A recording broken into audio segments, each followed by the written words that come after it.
Welcome to Telugu education tips YouTube channel. Friends, వాళ్ళ వీడియోలో నేను మీతో డిస్కస్ చేయబోతున్న టాపిక్ ఏంటంటే తెలంగాణ పాలసీ 2025కి సంబంధించి లాగిన్ ఐడి మెసేజ్ వచ్చాక నెక్స్ట్ ప్రాసెస్ ఏంటి, ఏం చేయాలి అన్నది మనం వీడియోలో అయితే తెలుసుకుందాం. డైరెక్ట్గా వెబ్ ఆప్షన్స్ అయినా మధ్యలో ఏదైనా ప్రాసెస్ చేయాల్సి ఉంటుందా అన్నది కూడా వీడియోలో అయితే తెలుసుకుందాం. సో వీడియో అనేది ఇంట్రెస్టింగ్గా యూస్ఫుల్గా ఉంటుంది, పూర్తిగా చూడడానికి అయితే ట్రై చేయండి. ఇక టాపిక్ అయితే స్టార్ట్ చేసే ముందు నా చిన్న రిక్వెస్ట్ ఏంటంటే ఇప్పటివరకు మన తెలుగు ఎడ్యుకేషన్ టిప్స్ యూట్యూబ్ ఛానల్ని మీరు ఎవరైనా సబ్స్క్రైబ్ చేయకుండా చూస్తున్నట్టయితే మీకు యూస్ఫుల్ అయ్యే ఇలాంటి ఎన్నో వీడియోస్ కోసం అయితే సబ్స్క్రైబ్ చేసుకోండి. ఫ్రెండ్స్, ఇక టాపిక్లోకి వచ్చేసినట్టయితే మెయిన్గా తెలంగాణ పాలసీ 2025కి సంబంధించి ఏదైతే మనకు సర్టిఫికేట్ వెరిఫికేషన్ స్టార్ట్ అయ్యాయో అందరూ కూడా వెళ్ళిపోతూ ఉంటారు. మరి వెళ్ళి ఆ యొక్క సర్టిఫికేట్ వెరిఫికేషన్ అయిపోయిన తర్వాత మీకు లాగిన్ ఐడి అనేది ఒక మెసేజ్ అయితే వస్తుంది. అంటే మీ కౌన్సిలింగ్ సక్సెస్ఫుల్ అయింది, ఫర్దర్గా మీరు వెబ్ ఆప్షన్స్ ఇవ్వచ్చు. దానికోసం మీకు లాగిన్ ఐడి అని చెప్పి ఒక ఐడి మెసేజ్ అయితే వస్తుంది.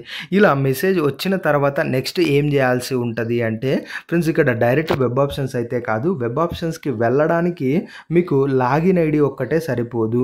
లాగిన్ ఐడితో పాటు మీకు పాస్వర్డ్ కూడా ఒకటి కావాల్సి ఉంటుంది. సో కాబట్టి వెబ్ ఆప్షన్స్ కానీ వెళ్ళడానికంటే ముందు మీరు ఒక పాస్వర్డ్ని జనరేట్ అయితే చేసుకోవాల్సి ఉంటుంది. సో మధ్యలో ఈ యొక్క పాస్వర్డ్ ఎలా జనరేట్ చేయాలన్న దాని రిలేటెడ్గా మన ఛానల్లో వీడియోస్ అయితే వస్తాయి, అవైతే చూడండి. దాన్ని చూసి ఈజీగా మీరు పాస్వర్డ్ అనేది జనరేట్ చేసుకోవచ్చు. లైవ్లో నేను మీకు అయితే చూపిస్తాను. సో ఇలా మీకు లాగిన్ ఐడి ఎవరికైతే వచ్చి ఉంటుందో వాళ్ళు వెంటనే పాస్వర్డ్ అనేది జనరేట్ చేసుకోండి. ఇలా పాస్వర్డ్ జనరేట్ చేసుకున్న తర్వాత ఆ యొక్క లాగిన్ ఐడి, పాస్వర్డ్ ఏవైతే ఈ టూ అయితే ఉంటాయో వీటిని యూజ్ చేసి మనకు వెబ్ ఆప్షన్స్ ఇవ్వడానికి మీరు క్యాండిడేట్ లాగిన్ అని చెప్పి ఒక పేజ్ అయితే ఉంటుంది. దాని మీద క్లిక్ చేసి ఈ రెండు ఉపయోగించి మీరు లాగిన్ అయ్యేసి వెబ్ ఆప్షన్స్ ఏదైతే ఉంటుందో అక్కడ వెబ్ ఆప్షన్స్ ఇవ్వడానికి అయితే వెళ్తారు. అది కూడా వెబ్ ఆప్షన్స్ డేట్ రోజున మనకు ఓపెన్ అయితే అవుతాయి. సో మధ్యలో ఈ ప్రాసెస్ అయితే ఉంటుంది. ఇక లాగిన్ ఐడి వచ్చేసింది, ఇంకా మనం ఏం చేయాల్సిన నీడ్ లేదు అనుకుంటే మాత్రం ఖచ్చితంగా అది రాంగ్ అయితే అవుతుంది. సో పాస్వర్డ్ అనేది జనరేట్ చేసుకోండి, దాన్ని బేస్ చేసుకొని లాగిన్ అయ్యి వెబ్ ఆప్షన్స్ అయితే ఇవ్వండి. ఫ్రెండ్స్, అగైన్ గుర్తుపెట్టుకోండి, వెబ్ ఆప్షన్స్ రిలేటెడ్గా మాత్రం చాలా కేర్ఫుల్గా ఉండండి. మోస్ట్లీ ఎక్కువ ఆప్షన్స్ ఇవ్వడానికి ట్రై చేయండి. మనకు ఏదైతే ఒక 5 ఆప్షన్స్ ఇస్తాను, 10 ఆప్షన్స్ ఇస్తానంటే మాత్రం ఖచ్చితంగా అది పాసిబుల్ అయితే అవ్వదు. సీట్ రావడానికి మీకు బెస్ట్ ర్యాంక్ వచ్చినట్టయితే పాసిబిలిటీ ఉంటుంది. లేదు మీకు ఎక్కువ ర్యాంక్ వచ్చింది, థౌజండ్స్లో వచ్చింది అనుకోండి, కనీసం ఒక 20 ఆప్షన్స్ అన్న మినిమంగా ఇవ్వండి.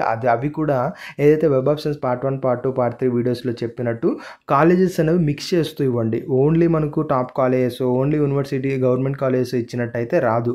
సో మిక్స్ చేస్తూ ఇవ్వండి. అట్లీస్ట్ ఒక 20 ఆప్షన్స్ అన్న ఇచ్చినట్టయితే ఏదో ఒక కాలేజీలో మీకు సీట్ అనేది వస్తుంది. సో ఇది మెయిన్గా గమనించండి. ఇది ఫ్రెండ్స్ మెయిన్గా వీడియోలో తెలుసుకున్నది. ఫ్రెండ్స్, ఒక చిన్న రిక్వెస్ట్ ఏంటంటే మనకు ఎడ్యుకేషన్ ఛానల్తో పాటు బ్లాగ్ ఛానల్ కూడా ఉంది, తేజ బ్లాగ్స్ అండ్ ఫ్లేవర్స్ అని. దాని యొక్క లింక్ అనేది నేను డిస్క్రిప్షన్లో ఇస్తాను.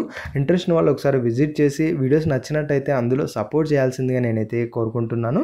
ఇక మెయిన్గా ఈ వీడియోకి వచ్చినట్టయితే ఇది ఫ్రెండ్స్ ఈ వీడియోలో తెలుసుకున్నది. ఈ వీడియో నచ్చినట్టయితే లైక్ చేయండి. మరి ముఖ్యంగా మన తెలుగు ఎడ్యుకేషన్ టిప్స్ యూట్యూబ్ ఛానల్ని మీరు ఎవరైనా సబ్స్క్రైబ్ చేయకుండా చూస్తున్నట్టయితే మీకు యూస్ఫుల్ అయ్యే ఇలాంటి ఎన్నో వీడియోస్ కోసం అయితే సబ్స్క్రైబ్ చేసుకోండి.